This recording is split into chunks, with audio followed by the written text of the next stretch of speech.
ધોરણ 6 પ્રકરણ 7 ગુપ્ત યુગ અને અન્ય શાસકો। ઈસુની 3જી સદીમાં મગધમાં પ્રભાવશાળી ગુપ્ત વંશની સત્તા સ્થપાઈ। ગુપ્ત વંશે ભારતમાં રાજકીય એકતા, શાંતિ અને સુરક્ષા સ્થાપી। તેનાથી અપૂર્વ સમૃદ્ધિ આવી। આથી ગુપ્ત યુગને ભારતનો સુવર્ણ યુગ કહેવામાં આવે છે। સુવર્ણ યુગ એટલે દેશની સમગ્ર પ્રજાની સર્વોત્કૃષ્ટ પ્રગતિ, આબાદી। ગુપ્ત સમ્રાટોએ લોકોને શાંતિ અને સમૃદ્ધિ આપી, જેની પ્રશંસા વિદેશી મુસાફરોએ પણ કરી છે। ગુપ્ત યુગનો સુવર્ણ યુગ ઘણે અંશે ગુપ્ત સમ્રાટોનું સર્જન હતું। ચંદ્રગુપ્ત પહેલો મગધના સામ્રાજ્યમાં શ્રીગુપ્ત ગુપ્ત વંશનો સ્થાપક હતો। તેના પુત્રનું નામ ઘટોત્કચ ગુપ્ત હતું। ઘટોત્કચ ગુપ્તના અનુગામી રાજા તરીકે ચંદ્રગુપ્ત પ્રથમ ઈસવીસન 319 પાટલીપુત્રની ગાદીએ આવ્યો। તેણે શક્તિશાળી લિચ્છવી જાતિની કન્યા કુમારદેવી સાથે લગ્ન કર્યા। લિચ્છવીઓની સહાયથી તેણે મગધના રાજ્યનો વિસ્તાર કર્યો। તેણે મગધની પાસેના પ્રયાગરાજ એટલે કે અલ્હાબાદ, સાકેત, અયોધ્યા જીતી લઈ મગધનો વિસ્તાર વધાર્યો। તેણે મહારાજને બદલે મહારાજાધિરાજ જેવું ગૌરવપ્રદ બિરુદ ધારણ કર્યું હતું। તેણે પોતાની સત્તા અને પ્રતિષ્ઠાની પ્રતીતિ કરાવવા સોનાના સિક્કા બહાર પડાવ્યા હતા। તેનો રાજ્યાભિષેક થયો ત્યારથી તેણે ગુપ્ત સંવત શરૂ કરાવ્યો। સૌરાષ્ટ્રના વલ્લભી રાજ્યના શાસકોએ પણ આ ગુપ્ત સંવતનો સ્વીકાર કર્યો હતો। ગુપ્ત સંવતના આરંભના કારણે હિંદના ઇતિહાસમાં કાળગણના અને કાળક્રમ અનુસાર ઐતિહાસિક બનાવોની ગોઠવણી શક્ય બની। સમ્રાટ સમુદ્રગુપ્ત ચંદ્રગુપ્ત પ્રથમ પછી તેનો પ્રતાપી પુત્ર સમુદ્રગુપ્ત ગાદીએ આવ્યો। સમુદ્રગુપ્તના સમયની માહિતી પ્રયાગરાજના સ્તંભલેખ એટલે કે પ્રયાગ પ્રશસ્તિ અને તેના સિક્કાઓમાંથી મળે છે। આ પ્રશસ્તિ રાજકવિ હરિશેણે રચી છે। તેમાં સમ્રાટ સમુદ્રગુપ્તના દિગ્વિજયો અને સાંસ્કૃતિક સિદ્ધિઓ વર્ણવી છે। તેણે ખૂબ જ ઓછા સમયમાં ઉત્તર ભારતના મોટા ભાગના રાજ્યોથી માંડી અફઘાનિસ્તાનના કુષાણ શાસનતંત્ર સુધી તેની વિજયયાત્રા કરી હતી। દક્ષિણમાં લગભગ 12 જેટલા રાજાઓને હરાવ્યા। તેણે આ રાજાઓને હરાવીને તેમના રાજ્યો ખાલસા કરવાને બદલે તેઓને ખંડિયા રાજાઓ તરીકે ડહાપણપૂર્વક પુનઃ સ્થાપિત કર્યા। રાજ્યનો વહીવટ ચલાવવા રાજ્યપાલો અને અધિકારીઓની નિમણૂક કરવામાં આવતી। સમુદ્રગુપ્ત મહાન વિજેતા અને સંસ્કારી સમ્રાટ હતો। તેની સાહિત્યિક સિદ્ધિઓ અને ચારિત્ર્ય પણ નોંધપાત્ર હતા। તેણે અનેક કાવ્યોની રચના કરી કવિરાજનું બિરુદ મેળવ્યું હતું। કમનસીબે તેનું આજે એક પણ કાવ્ય મળતું નથી। એક સિક્કામાં સમુદ્રગુપ્તને વીણા વગાડતો દર્શાવવામાં આવ્યો છે, જે તેનો સંગીત પ્રેમ દર્શાવે છે। તેના શાસનકાળ દરમિયાન અનેક મંદિરો, બૌદ્ધ વિહારો અને જૈન ઉપાશ્રયો બંધાયા હતા। તેણે અશ્વમેઘ યજ્ઞ કર્યો હતો। આ સંદર્ભે તેણે સિક્કા પડાવ્યા હતા।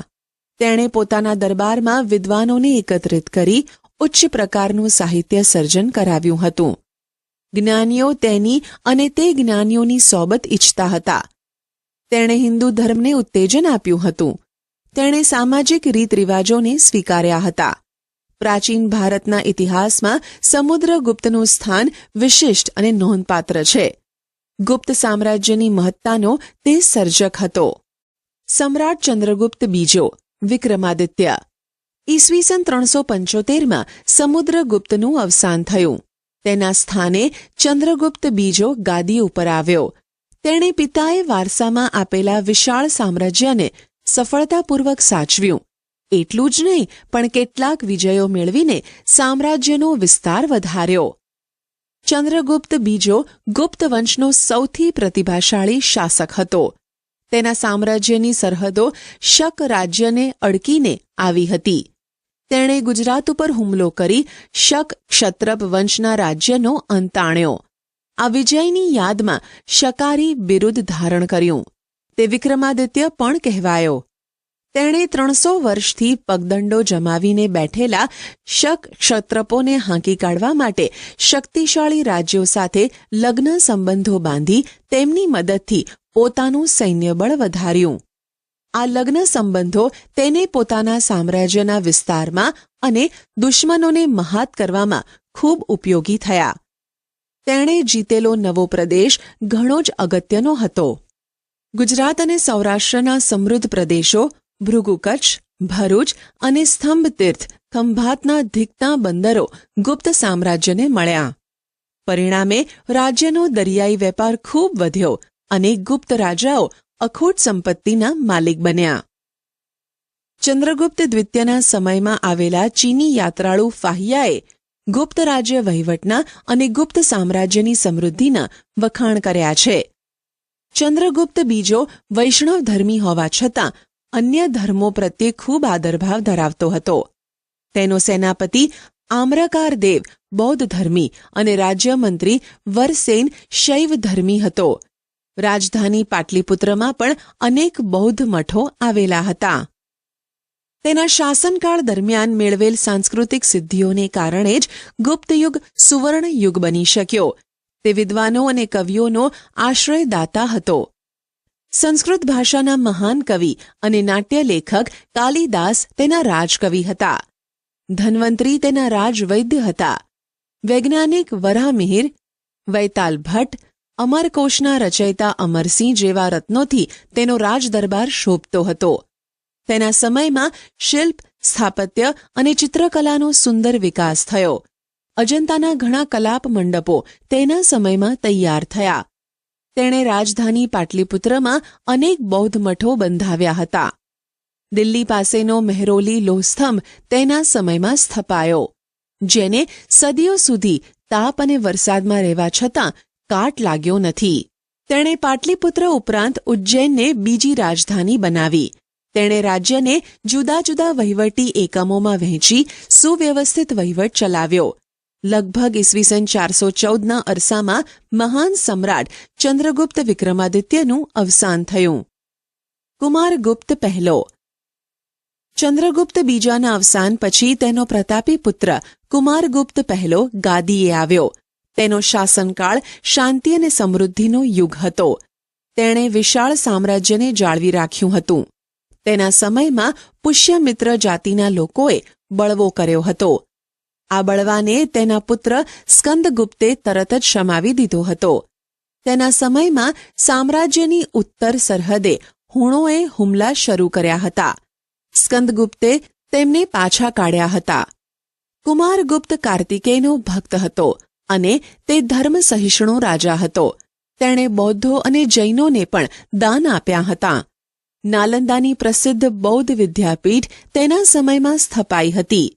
અજંતાની કેટલીક ગુફાઓ તેના સમયમાં તૈયાર થઈ. સ્કંદગુપ્ત. કુમારગુપ્ત પહેલા પછી તેનો વીરપુત્ર સ્કંદગુપ્ત ગાદી પર બેઠો. તે ગુપ્ત યુગનો છેલ્લો મહાન રાજા હતો.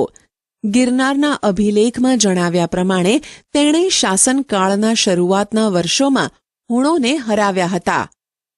હુણો સાથેની લડાઈમાં પુષ્કળ દ્રવ્ય વપરાઈ ગયું. પરિણામે ગુપ્ત સામ્રાજ્યની આર્થિક સંપત્તિમાં ઓટ આવી. સ્કંદગુપ્ત પછીના નિર્બળ શાસકો જનુની અને શક્તિશાળી હુણોના આક્રમણને ખાળી શક્યા નહીં અને ગુપ્ત સામ્રાજ્ય ઈસવીસન 550માં છિન્ન ભિન્ન થઈ ગયું. ગુપ્ત યુગની શાસન વ્યવસ્થા. ગુપ્ત યુગના શાસનતંત્ર વિશે આપણને અભિલેખો, સ્મૃતિઓ અને પુરાણોમાંથી માહિતી મળે છે. તે પ્રમાણે શાસનતંત્ર કેન્દ્રીય, પ્રાંતીય અને સ્થાનિક એમ 3 વિભાગોમાં વહેંચાયેલું હતું. કેન્દ્રીય વહીવટીતંત્ર. ગુપ્ત શાસનતંત્રમાં સમ્રાટ વહીવટીતંત્રના કેન્દ્ર સ્થાને હતા.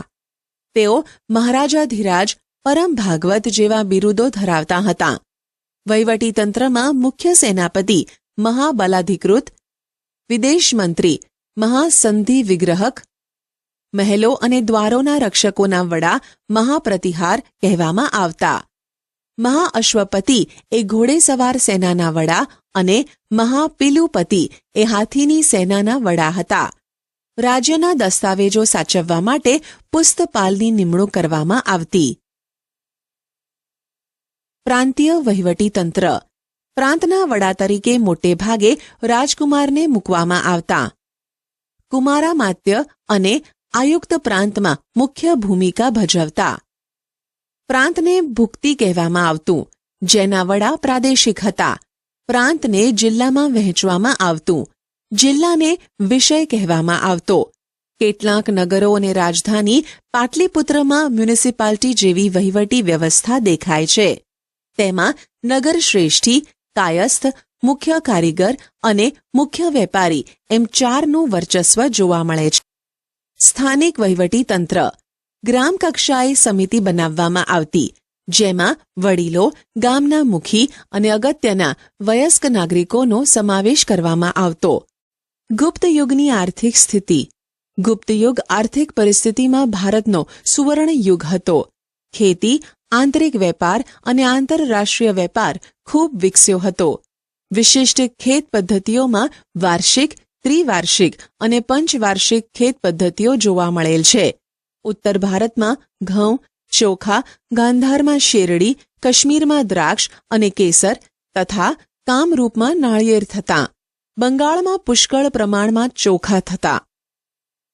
ગુજરાતમાં અને સિંધમાં કપાસનો પાક અને બંગાળમાં રેશમનું ઉત્પાદન થતું. દક્ષિણ ભારતમાં મરી મસાલા, રેશમ અને કપાસનો વેપાર વિકસ્યો હતો. રાજા કુલ ઉત્પાદનનો 6ઠ્ઠો ભાગ કર તરીકે લેતા હતા. બ્રાહ્મણો અને મંદિરોને ભૂમિ દાનમાં આપવામાં આવતી હતી. આંતરરાષ્ટ્રીય વેપાર એ ગુપ્ત યુગની વિશેષતા હતી. ભારતથી સ્થળ માર્ગે મધ્ય એશિયા લઈને યુરોપ સુધી સુતરાઉ કાપડ, રેશમી કાપડ અને મસાલા નિકાસ થતા. તો ખંભાત, ભરૂચ, સોપારા અને તામ્રલિપ્તિ જેવા આંતરરાષ્ટ્રીય બંદરોના માધ્યમથી વિશ્વના પૂર્વ અને પશ્ચિમ ભાગમાં સુતરાઉ કાપડ, રેશમી કાપડ, મસાલા, તેજાના, ઇમારતી લાકડાની નિકાસ થતી, જ્યારે સોનું, ચાંદી અને અન્ય ચીજોની આયાત થતી. ધાર્મિક સ્થિતિ. ગુપ્ત યુગમાં હિન્દુ ધર્મ અને સંસ્કૃતિ પૂર્ણ કળાએ ખીલેલા જોવા મળે છે. ગુપ્ત સમ્રાટો વૈષ્ણવ ધર્મને રાજ્ય ધર્મનો દરજ્જો આપતા. પરિણામે વિષ્ણુ, તેમના અવતારો શ્રીરામ અને શ્રીકૃષ્ણ આ સમયમાં મહદંશે પૂજાતા. લક્ષ્મી દેવી તરીકે બહુ જ ખ્યાત થયા. આ સમયમાં રામાયણ અને મહાભારત તેમજ પુરાણોનું પુનઃસંકલન થયું. શ્રીમદ ભગવદ્ ગીતા આ સમયે ખૂબ મહત્વપૂર્ણ ગ્રંથ બન્યો. વૈષ્ણવ ધર્મની જેમ જ શૈવ ધર્મ પણ ગુપ્તકાળમાં વિકસ્યો હતો. દક્ષિણ ભારતમાં શૈવ સંતો નાયનાર કહેવાતા, જ્યારે વૈષ્ણવ સંતો આલ્વાર કહેવાતા. મહિષાસુર મર્દની દુર્ગાની પૂજા પણ પ્રચલિત થઈ હતી. સૂર્ય અને કાર્તિકેયની પૂજા પણ પ્રચલિત થઈ હતી. ગુપ્ત યુગમાં બૌદ્ધ ધર્મ અને જૈન ધર્મનો પણ વિકાસ થયો હતો. સમુદ્રગુપ્ત બૌદ્ધ ધર્મનો સંરક્ષક હતો. બૌદ્ધ ધર્મના મહાયાન અને હિનયાન પંથ વિકસ્યા હતા. ગુપ્ત યુગની સાંસ્કૃતિક સ્થિતિ. ગુપ્ત યુગ સાંસ્કૃતિક રીતે ભારતનો સુવર્ણ યુગ હતો. આ યુગમાં અનેક નવી ભાષાઓ ઉત્પન્ન થઈ હતી. કાલિદાસ, સ્કંદ સ્વામી, હરિસ્વામી અને રાણી વિજયા તથા આર્યસુર આ સમયના મહત્વના સાહિત્યકારો હતા. આ સર્વમાં કાલિદાસ સર્વશ્રેષ્ઠ હતા. કાલિદાસને ભારતના શેક્સપિયર કહેવામાં આવે છે. તેમણે ભારતીય મહાકાવ્યોની કથાવસ્તુ લઈ અભિજ્ઞાન શાકુંતલમ, રઘુવંશમ અને મેઘદૂતમ જેવા મહાકાવ્યોની રચના કરી. ગુપ્ત યુગ એ મંદિર સ્થાપત્યોની રચનાનો યુગ હતો. ગુજરાતમાં ગોપ, નચના કોઠારનું પાર્વતી મંદિર અને ઝાંસીનું મંદિર એ ભારતના સૌપ્રથમ ઇન્ટેરી મંદિરો છે. ગુપ્ત યુગ આ દ્રષ્ટિએ મંદિર સ્થાપત્યની શરૂઆત દર્શાવે છે. દુર્ગા, બુદ્ધ, કૃષ્ણ અને શિવની મૂર્તિઓ આ કાળે મોટા પ્રમાણમાં બની.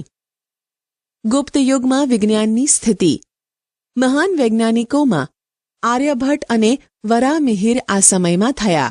આર્યભટ્ટે શૂન્ય અને દશાંશ પદ્ધતિની શોધ કરી.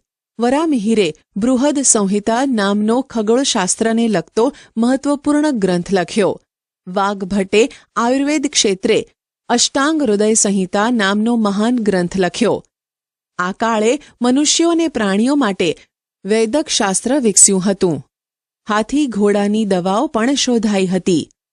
રસાયણશાસ્ત્રનો પણ ખાસો વિકાસ થયો હતો. તેનું સર્વશ્રેષ્ઠ ઉદાહરણ દિલ્હી પાસે આવેલો મહેરોલીનો લોહસ્તંભ છે, જેને હજી સુધી કાટ લાગ્યો નથી. સમ્રાટ હર્ષવર્ધન. ગુપ્તયુગ પછી પ્રાચીન ભારતના મહત્વપૂર્ણ રાજ્યોમાં હર્ષવર્ધનનું રાજ્ય ગણાય છે. તેઓ થાણેશ્વરના પુષ્યભૂતિ વંશના હતા. પ્રભાકર વર્ધનના પુત્ર રાજ્યવર્ધન અને હર્ષવર્ધન હતા, જ્યારે તેમની પુત્રી રાજ્યશ્રી હતી. રાજ્યશ્રી કનોજના રાજા ધ્રુવવર્માને પરણી હતી. ગૌડ રાજવી શશાંક અને માલવ રાજે રાજ્યશ્રીનું અપહરણ કરી રાજ્ય પર આક્રમણ કરતા મોટી કટોકટી ઊભી થઈ. રાજ્યવર્ધનનું મૃત્યુ રાજ્યશ્રીને બચાવવા જતા થયું. આવી કટોકટીભરી પરિસ્થિતિમાં ઈસવીસન 606માં સમ્રાટ હર્ષે રાજ્યારોહણ કર્યું. તેમણે રાજ્યશ્રીને બચાવ્યા. એટલું જ નહીં, રાજ્યશ્રીનું રાજ્ય કનોજ અને થાણેશ્વર એમ બંને રાજ્યો પર પોતાનું યોગ્ય શાસન શરૂ કર્યું. હર્ષવર્ધન પ્રાચીન ભારતના છેલ્લા મહાન સમ્રાટ હતા. તેમણે મગધ, ઓડિશા, સારસ્વત, ગૌડ, મિથિલા સુધી પોતાનું સામ્રાજ્ય ફેલાવ્યું હતું. તેના સમકાલીન રાજ્યોમાં વલ્ભીના મૈત્રક રાજા ધ્રુવસેન તેના જમાઈ હતા. દખ્ખણમાં પુલકેશી બીજો સૌથી શક્તિશાળી રાજા હતો. હર્ષવર્ધન અને પુલકેશી વચ્ચે થયેલા નર્મદાના યુદ્ધમાં સમ્રાટ હર્ષનો પરાજય થયો. હર્ષ મોટે ભાગે નર્મદાથી ઉત્તરના શક્તિશાળી રાજા ગણાતા હતા. સમ્રાટ હર્ષનું સાંસ્કૃતિક પ્રદાન બહુ જ અગત્યનું હતું. તેના સમયમાં મહાન ચીની યાત્રી યુઅન શ્વાંગ ભારત આવ્યા હતા. તેમના રાજદરબારમાં રહ્યા હતા. હર્ષ શૈવ ભક્ત હતા અને પછીથી બૌદ્ધ ધર્મના મહાન અનુયાયી બન્યા. તેમણે કનોજમાં યુઅન શ્વાંગના અધ્યક્ષપદે એક ધર્મ પરિષદનું આયોજન કર્યું. બુદ્ધની પ્રતિમાને હાથીની અંબાડી પર મૂકી તેની પૂજા કરાવી સ્થાપિત કરી હતી. મહાયાન અને હીનયાન સંપ્રદાયો વિશે આ પરિષદમાં ગોષ્ઠી યોજાઈ હતી. સમ્રાટ હર્ષ સાહિત્ય, કલા અને વિદ્યા પ્રત્યે અનુરાગ રાખતો હતો. તેના દરબારમાં મહાન કવિ બાણભટ્ટ સંકળાયેલા હતા, જેમણે હર્ષચરિતમ અને કાદંબરી જેવા સંસ્કૃત સાહિત્યના મહાન ગ્રંથો લખ્યા હતા. મયુરભટ્ટ અને કવિ જયસેન પણ હર્ષના સમયના મહાન કવિઓ હતા. સમ્રાટ હર્ષ પોતે પણ ઉચ્ચ કોટીના સાહિત્યકાર હતા. તેમણે પ્રિયદર્શિકા અને રત્નાવલી નામના 2 નાટકોની રચના કરી હતી. સાથે સાથે ભગવાન બુદ્ધની જાતક કથાઓ ઉપરથી નાગાનંદ નામનું વિશિષ્ટ નાટક પણ લખ્યું હતું. હર્ષે અન્ય દેશો સાથે પણ મૈત્રી સંબંધો બાંધ્યા હતા. તેમણે પોતાના દૂત મંડળને ચીનમાં મોકલ્યા હતા. તે જ રીતે ચીનથી ભારતમાં ચીનના દૂત મંડળે મુલાકાત લીધી હતી. આ દ્રષ્ટિએ સમ્રાટ હર્ષ એક ઉચ્ચ કોટીના શાસક, વિજેતા, વહીવટીકર્તા અને સાહિત્યકાર હતા. તેમણે નાલંદા વિદ્યાપીઠને નિભાવવા માટે 100 ગામ ભેટમાં આપ્યા હતા. પુલકેશી બીજો. સમ્રાટ હર્ષના સમકાલીન રાજ્યોમાં સૌથી શક્તિશાળી ચાલુક્ય વંશી રાજા પુલકેશી બીજા હતા. તેમણે મહારાષ્ટ્રમાં રાષ્ટ્રકૂટો પાસેથી સત્તા આંચકી રાજ્ય સ્થાપ્યું. પુલકેશી બીજાએ 40 વર્ષ જેટલા લાંબા સમય સુધી શાસન કર્યું હતું. તેણે સમ્રાટ હર્ષને પણ હરાવ્યા હતા. તે મહાન વિજેતા હતા. તેણે દક્ષિણ ભારતના કદંબો, માહેશ્વરના ગંગો, કોંકણના મૌર્યોને હરાવી દક્ષિણ પથના સ્વામીનું બિરુદ પ્રાપ્ત કર્યું હતું. લાટ, માલવ અને ગુર્જરોને પણ તેણે હરાવ્યા હતા. કર્ણાટક, મહારાષ્ટ્ર અને કોંકણ એ સમગ્ર વિસ્તારનો તે સ્વામી હતો. હર્ષની જેમ તેણે પણ અન્ય દેશો સાથે સંબંધો વિકસાવ્યા હતા. તેણે ઈરાનમાં પોતાના એક રાજદૂતને મોકલ્યો હતો. ઈરાનના શહેનશાહ ખુશરો બીજા તેના મિત્ર હતા. અન્ય રાજ્યો. આ સમયે અન્ય રાજ્યોમાં કાંચીના પલ્લવો, રાજસ્થાનના ગુર્જર પ્રતિહારો, વલ્લભીના મૈત્રકો, દક્ષિણ ગુજરાતમાં ગુર્જરો, કાશ્મીરમાં કરકોટકો વગેરેનો સમાવેશ થાય છે, જેમાં કાંચીના પલ્લવો સ્થાપત્ય અને કલાને લીધે પ્રખ્યાત થયા હતા. તેમણે બ્રહ્મા, વિષ્ણુ, મહેશની અનેક મૂર્તિઓ શિલાઓમાં કંડારી મંદિરો બંધાવ્યા હતા. મહાબલીપુરમના સમુદ્ર તટે રથ મંદિરો બંધાવનારા પલ્લવોએ ભારતની સાંસ્કૃતિક સમૃદ્ધિમાં વધારો કર્યો છે. કાંજીવરમમાં તેમણે બંધાવેલું કૈલાશનાથ મંદિર તે સમયનું સૌથી શ્રેષ્ઠ મંદિર ગણાવી શકાય.